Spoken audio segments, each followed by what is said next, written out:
anything, and we don't really care anyway. So there you go. We're here to drink some beer and talk about crap. So Locke is here this week, living back in the wilds of Toronto. He, of course, is during taking his exams. Which Locke, your exams, you feel well? You're feeling okay?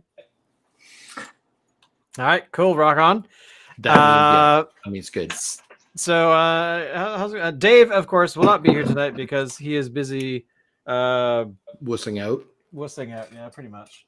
He can't come today because his mommy said he couldn't. So other than that,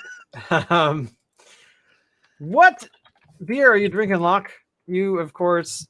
Okay, so there's a bit of a story here, Let's hear it. And it involved. I have no idea what happened with the Crafty Boys last week, but I was too tired to do it because I was just strung up because exams, and so I was doing my business.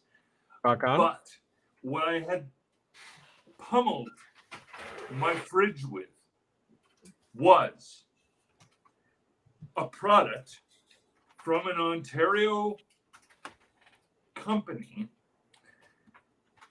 Not clear to me 100% that their brewery product always comes from the same company as the marketing company. I am talking about Surround Sound's Lotus, which is a Creative Arts, Crafty Arts. What the fuck? Crafty Arts? Is that the normal? Collective Arts, I think. Collective Arts. Yeah, they do a bunch of crazy art on their cans, and I will show that to you now. Yeah, because Crafty Arts does that thing where they take submissions from different artists and stuff. Into focus. There we go. Yeah, it's looking pretty good. It looks pretty wild. I gotta say that's some significant art going on there. Yeah, like it's not like they're fucking around with the art delivery. It's like it's like a football game in hell. What is that? If I were younger me and I were just buying art, I think collective arts are cool, and I like them for making shit that's visually exciting and makes me want to find out more about them. Now, surround sound is rare for a collective arts because it is actually sufficiently IBU-ish. That's what we're looking for. Okay. Sufficiently IBU-ish, which is to say that this is a double IPA. Oh, nice. And this is hot, and this is making people bothered. Now, I could tell you that that's true, but here are some empirical facts. Last week, I was in the Yonge Street Better Than Others liquor store, which is to say that in our current climate, there are liquor stores that are better than other liquor stores. And provincially, within Ontario, it's such a lockdown that as a matter of provincial policy, it is true that one of the primary pieces of architecture of the 19th century of Canada and of Toronto is indeed a liquor store. In that liquor store, the prime product was indeed Collective Arts Surround Sound Badass MF, because we all know what MF stands for. That's right. Badassery. Badassery with art, man. And I've drunken less than a dozen of these things since I had the idea that this was maybe significant. But I've been off air for 2 weeks. Century. And so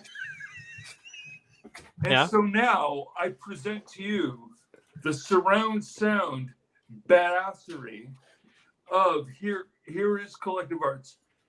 Normally they're a bullshit brewery who do shitty brews but have excellent art. in this rare occasion, in excellent art, which is the badassery is undeniable. And, I have to say that. Well, I mean, if the beer compares to the artwork, I have high hopes. The beer is motherfucker. The beer is amazing, and so when I went, so having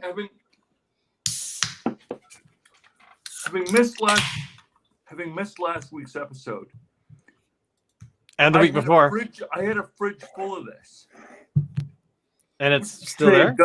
A dozen and above, and I missed it because last week was a little flaky in terms of when we did the episode. Was it not? Yeah, the week before. I'm not pointing fingers here. Nonetheless, when I went back to reaffirm my position, there was one of these left, and I am drinking it now today at the best liquor store in Canada. Is a building that looks like Federal Canadian establishment. It was a train station in the same way that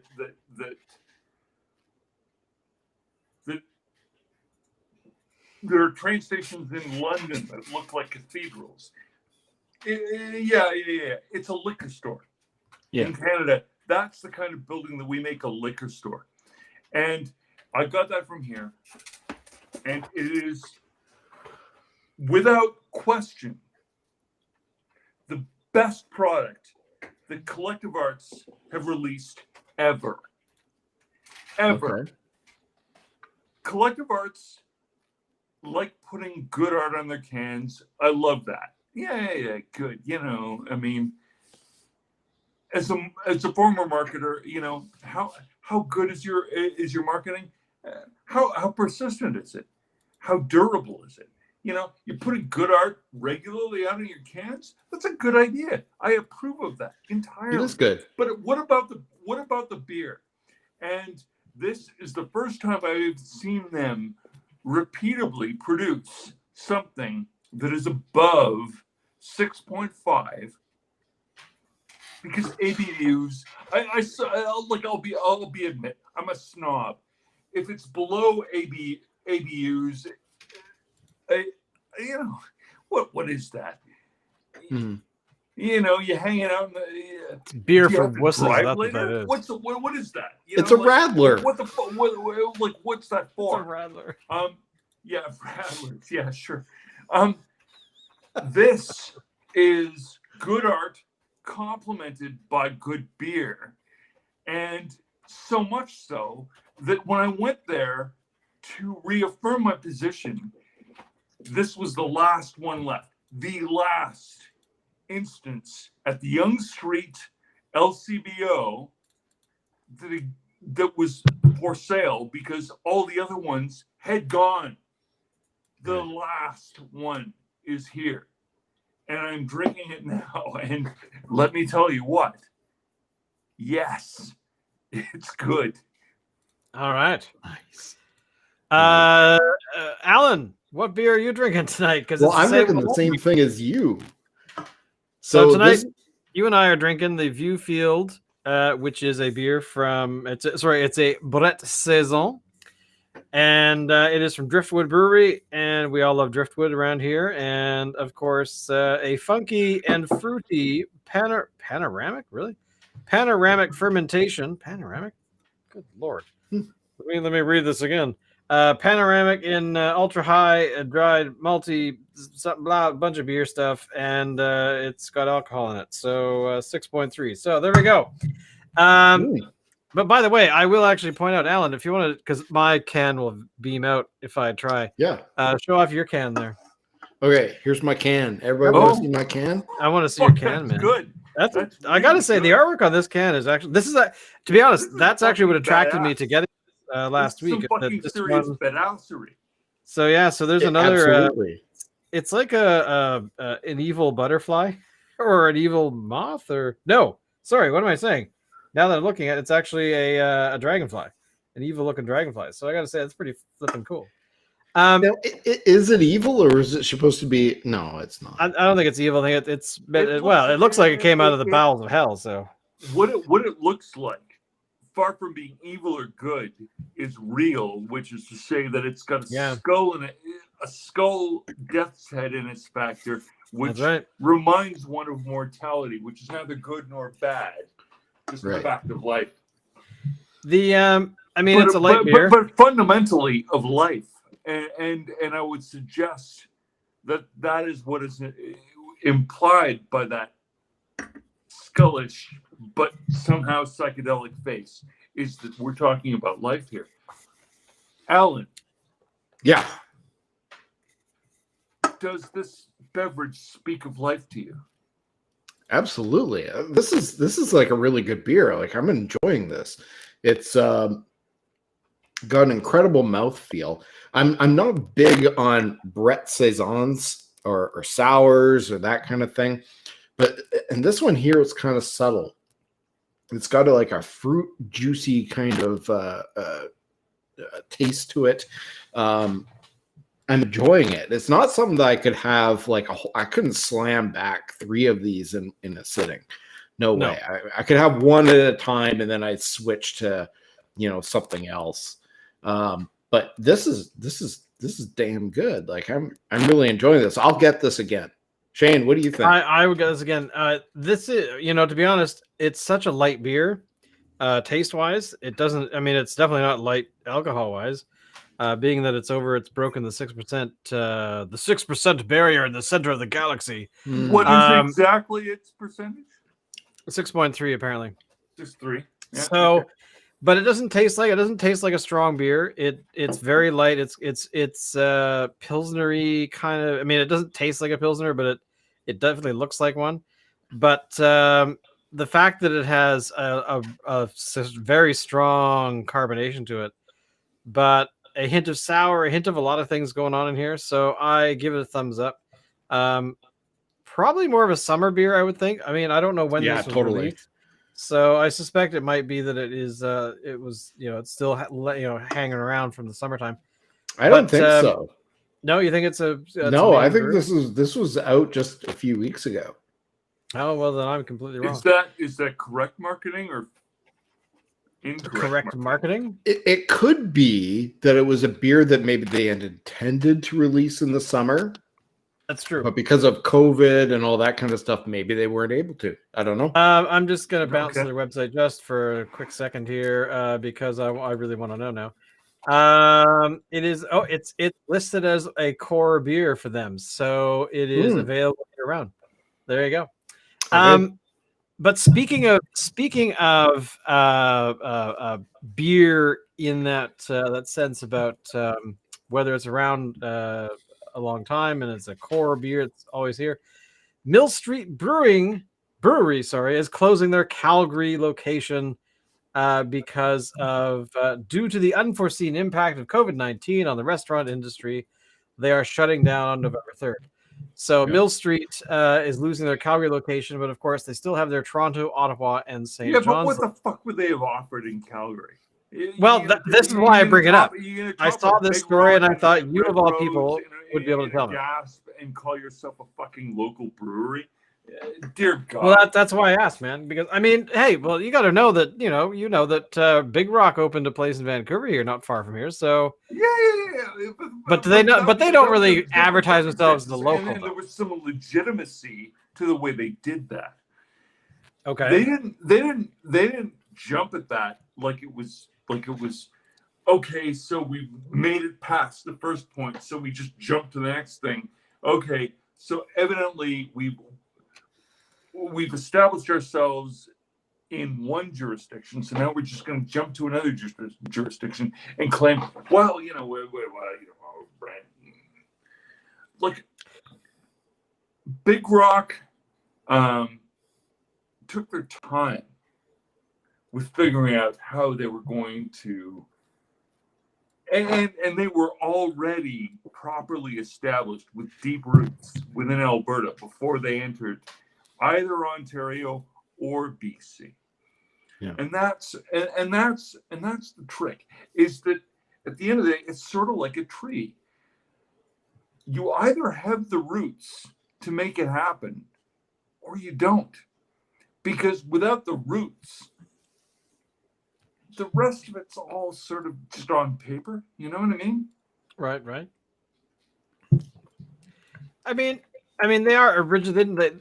Mill Street specifically started in Toronto, right? That's what, I'm not imagining that. No, you're not imagining that. Okay.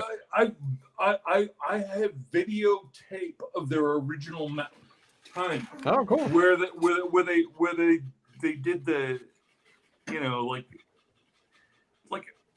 yes, yeah. Mill Street are old school. They are located. And now,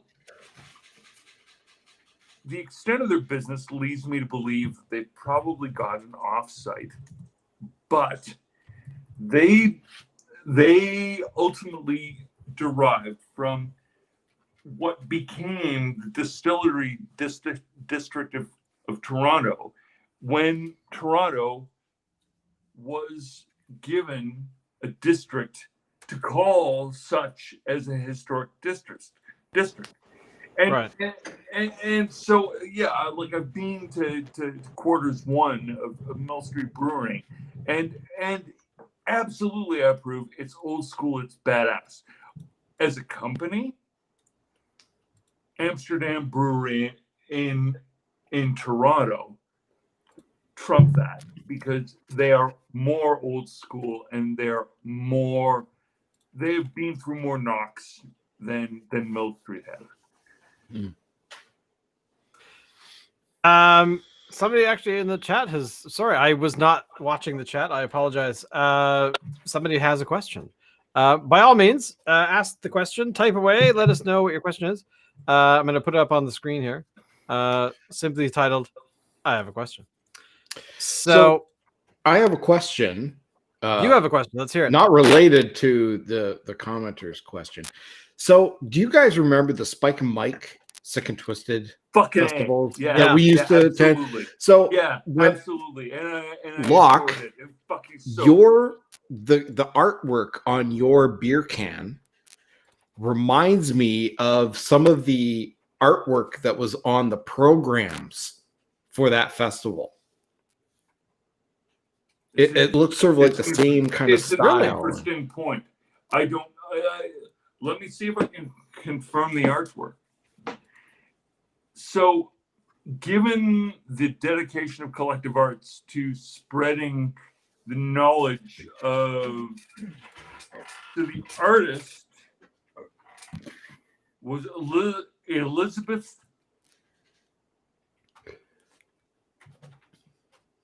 Fontenay. Okay. That's a French pronunciation with an S on the end. I mean, I'm not saying it is an artist from the Spike and Mike Sick and Twisted Festival of Animation because that was like a long time ago. But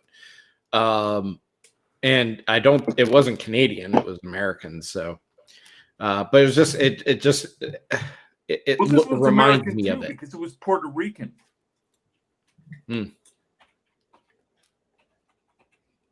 So speaking about closures, jurisdictionally American, no? Yeah. So Locke, did you ever used to go to Logan's Pub here when you were in? Yeah, completely. Yeah. So they just announced that they're closing because of COVID. What? Oh, really? Oh, man. That's the one. It is the same one, the one on Cook Street, right? Yes, that's right. Oh, that sucks. Would you say that until now they have not closed? Well, no, they did close, but it was only temporary. And yesterday they announced that it would be permanent. Permanent, as in they have no plans to reopen. They will not be reopening. Let me suggest that the plans to reopen may now ensue on the basis that it's not all right for that institution to die without the consent of other islanders, particularly Victorians, to support that, because fundamentally, that's a fucking institution. That's a cultural element that Absolutely. if you were to destroy it, would be gone forever. And fundamentally speaks to the culture and importance of the 30, 40, 50, half century, let's say, that they occupied in that space. It might have been actually more than half a century. Do you have any further information on that? Well, no.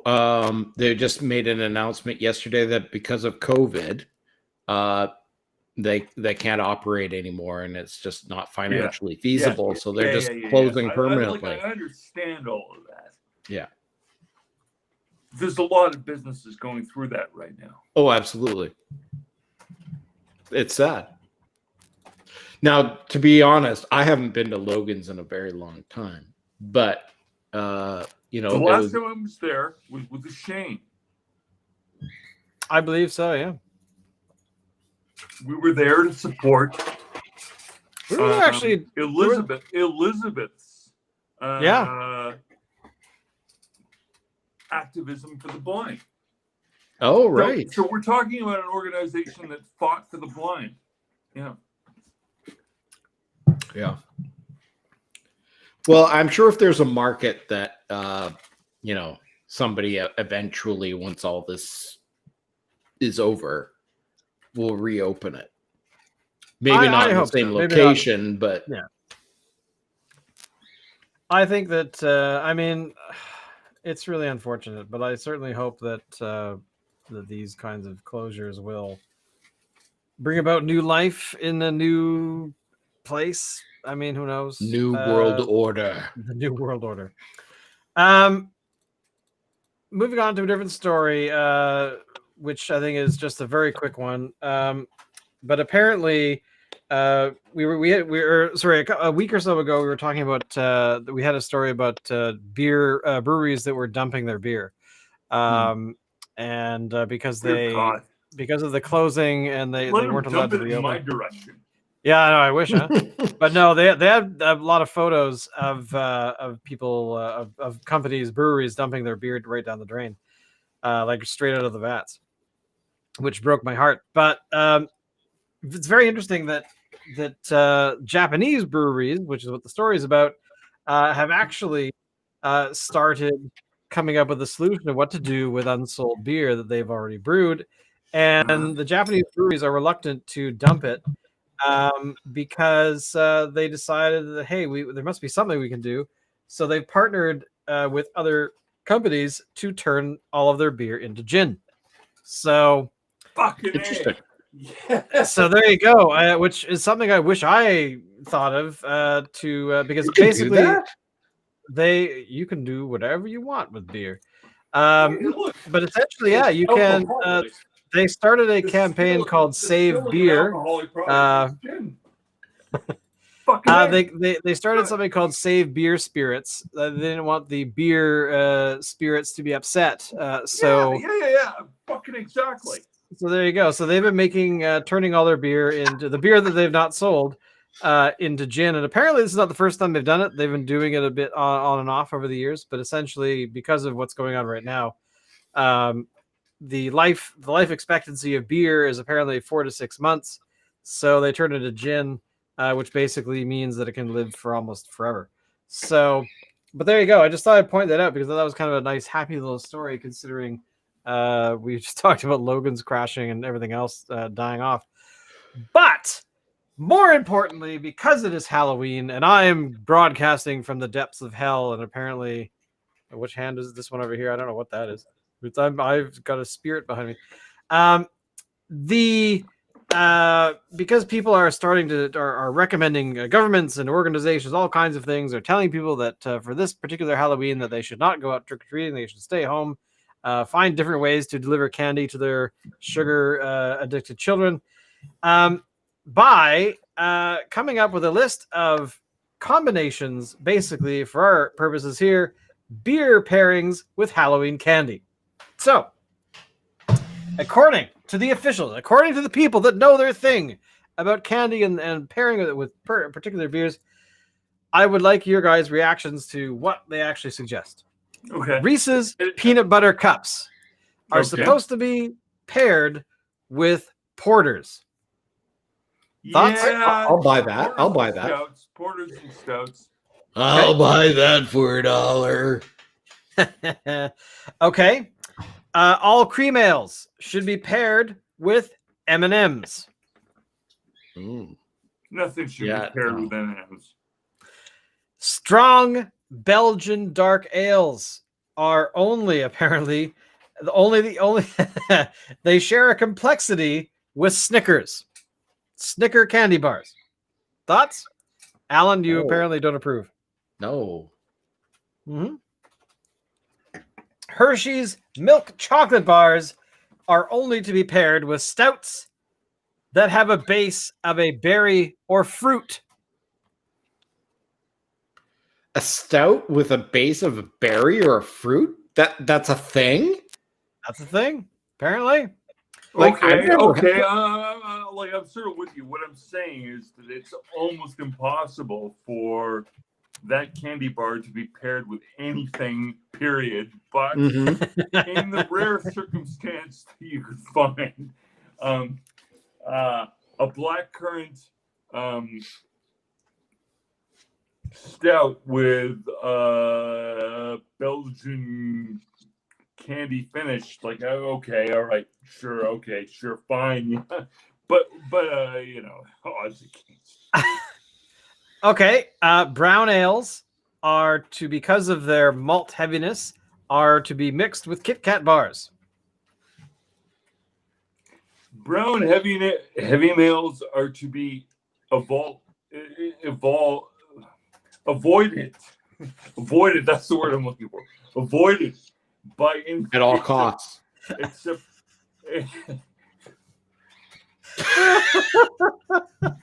Actually, Okay. No, just avoided. Yeah, full stop.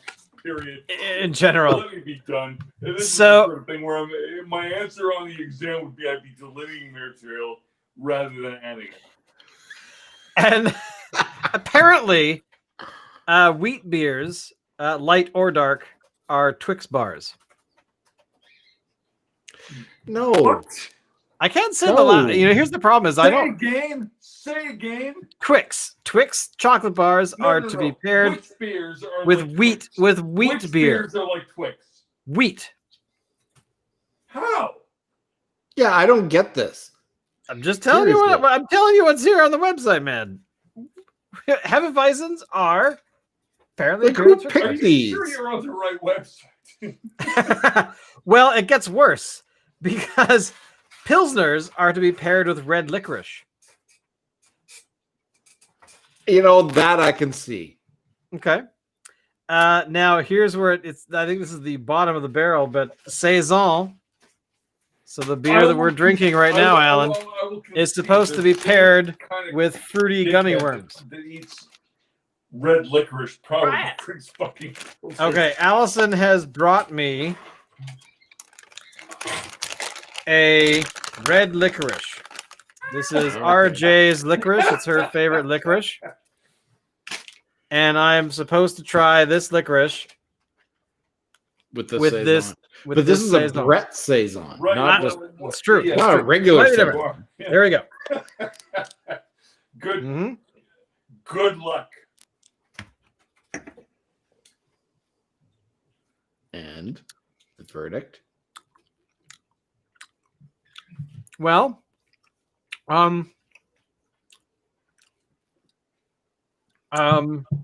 it's okay. It's not.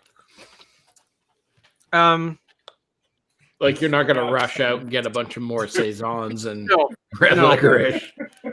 I'm not gonna. Now, the one thing is, this is a raspberry licorice, and I don't think Well, you know. general red licorice that you see at the store, like Twizzlers, Mm. are really raspberry. Anyway. They're not actually technically Okay. licorice. So here's the one that I know that you will be into, Locke. Okay. IPAs apparently are supposed to be enjoyed with a handful of cinnamon candy. I'm assuming like those little tiny red heart things, that kind of thing. Yeah, I actually wouldn't mind trying that to see if they're even true, or they're even correct, even in any way, shape, or form. But the last one here is that ciders, which are of course not beers, but they recommend cider to be paired with caramel apple suckers, which I gather are lollipops with caramel centers. I don't think I've ever seen that candy anywhere. That's an abomination. It's the opposite. a proper fucking caramel apple is caramel on an apple, not the apple on the caramel. Yeah? That is true. Now, there is a suggestion by a commenter for this particular list where they recommend that if you brew your own beer and you want to be a little creative around this time of year, they recommend making saison beers and during the fermenting process to do a couple of things.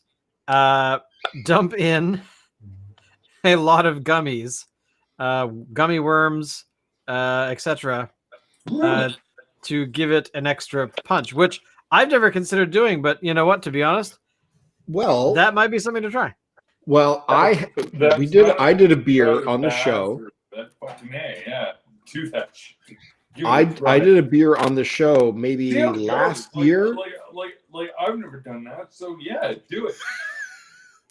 That was I can't remember what kind of beer it was, but it was actually brewed with sour key gummies in it. Really?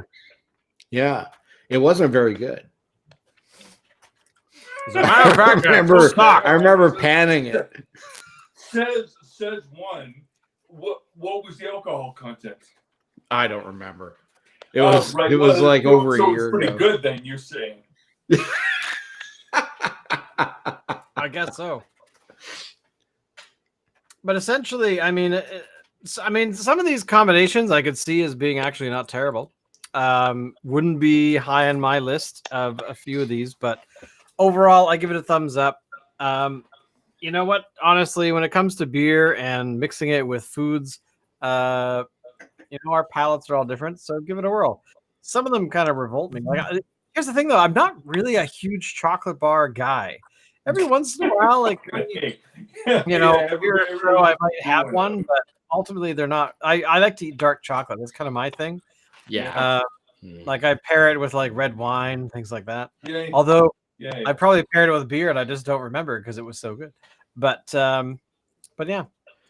Ice cream's my thing. Although, yeah, we did do that float once. We should do a float again.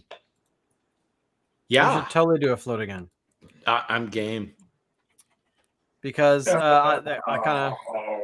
When are we doing this thing? After your exams are over. Fucking A. Yes. Yeah.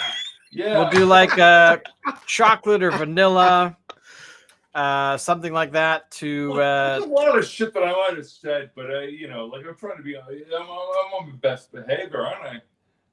Yes, you are. I'm being a goodie. Here's to being a goodie. Goodie lock you're hearing from. No. Yeah, it's pretty proper good. Yeah, pretty good. Yeah.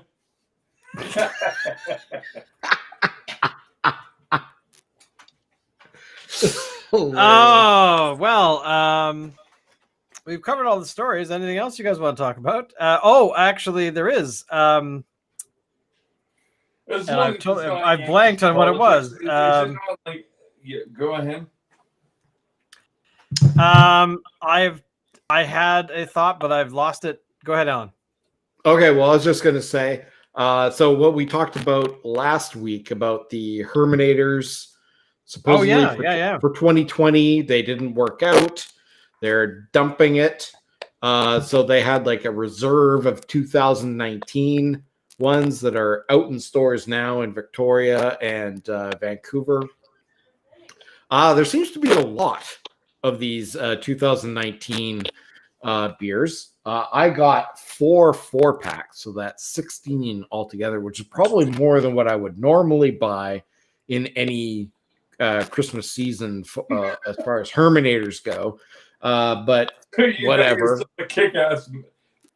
Yeah, I got a kick-ass party waiting to happen here. But I kind of got me thinking. It's like with the pandemic and all that kind of stuff. I wonder if like Vancouver Island Brewing had like, so much 2019 product left over. They said, we don't need to make one this year, and said, came up with that thing that this year's one didn't meet standards, so maybe they just didn't even bother making one this year, and they just decided to put the 2019 product out. I don't know. Do you have previous product to compare with? No. No, because you drank all of that, didn't you? Yeah, of course.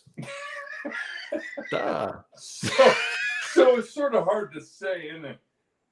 Yeah, I mean, it is last year's product. I will say that. Okay. You figure it to be so. Yeah. Yeah, but I'm just kind of wondering because they gave us a story that they brewed this year's Herminator, and then they decided that it didn't meet quality, their levels of quality. So I guess they were going to pitch it. But there's so much 2019 product left. It kind of makes me wonder if they just didn't want to make this year's version. I don't know. I'm just speculating. Whatever. They should have double fermented it and made it a Belgian and gotten crazy with it. That's timidity on the basis of the people running that company, and I can't solve that for them. They're going to need to address that themselves. But fuck's sake, like, yeah, it's not the best product we've ever done, Look, at the end of the day, is there a way we can step forward and make a mark that's worthy? And I think from what you're saying, that they missed an opportunity there, which is to say that they had something that was interesting but not properly marketable. Yeah. And they walked away from it and went, we'll just, we'll cover our bases because it's a difficult time and all of that. Well, I understand that, but what I want from people when they see something like this going on is spark it up a little. Yeah. Show some character. Show that, that the world has changed. But yes, we're still determined. Well, I mean, this is what you were just saying there, Locke, just kind of maybe reminded me of what I was reading this morning about because it's Halloween and we have all these health officials, announcing different things about COVID restrictions and stuff like that. Yeah. There is a video out of Oregon. The health officer, like the version of our Bonnie Henry and your, actually, isn't it? I forgot who the health person is in Ontario, but are of course dressed up in Halloween costumes. Yeah. And there's been a lot of criticism over them dressing up at all in costumes for their announcements of, how many people have died. They should be naked. But I have to say, I give it up for the health officials in Oregon. And I only watched about 30 seconds of the video earlier, and they don't address the fact that they're dressed up. They say nothing about it. They're just doing doing the thing that they normally do every day, dressed up. Exactly. Yeah. Look, this is how many infections we've had. This is how many people have died. That's sort of the same thing that we see here. But they never acknowledge that they're dressed up. One is dressed as a clown. Somebody's got a Totoro costume on. And then a little bit later, I noticed the people talking about it on Twitter, And somebody pointed out that the Argentinian government have already beat everyone to the punch because they've been dressing up for a little while and are like full blown, like getting all fancy with their costumes. And I have to say that watching a little bit of that and then people criticizing the health officials for even bothering to dress up. Could you imagine being somebody who has to stand up there and acknowledge that and this is what made me think of it. You said the world is different, but having to actually go up there and say X number of people are now dead from this virus. X number of people are now sick with the virus. The numbers are doing nothing but going up. I have to say, I'm not surprised. I wouldn't have been surprised if they started dressing up as fucking clowns and apples and princesses, 2-3 months ago. I mean, we're sitting here being critical of these individuals who have this job, and well, actually, not me. I think it's great, but the people that have been critical. More power to them. I hope they dress up more often because I think that job right now probably is the pinnacle of every health official's job ever, and it must suck. Because I would say that most of the time they're not going to hear the people going, "Thank you for the info. Thanks so much. You guys are awesome. Keep it up." They just hear the sound of the internet, which is normally a negative fire hose of stupidity. Yeah. So I think they should dress up as I challenge Bonnie Henry in the province of British Columbia to dress up as Santa Claus. In December. Yeah. Okay. If we're still having deaths, and it sounds like we will. Yeah. I want her to, for the entire month, just dress up as Santa. Don't acknowledge it. Just give us the info and just continue on, because oh my god, I'm surprised that a lot of these health officials haven't just said, you know what, crumbled up the paper, flipped the TVs the bird, and walked out. You guys want to die? Go ahead. Not gonna be on my conscience. But anyway, on that note, I think we'll call it there because we have been actually streaming for almost an hour. But next week is November, and I don't know what beer we should drink. Is there a seasonal November-y beer right before the Christmas explosion? No, not at all. All right, then. Ever. So maybe next month, maybe next week we'll start the Christmas rush, because I've already starting to see them on the shelves. Yeah. And Jesus Christ. Although I mean, you are right. It is fundamentally cascading towards us. Yeah, it is. But although if you can find it, Alan, I'm going to go look tomorrow because I totally forgot about it. Was that Ghostbusters beer?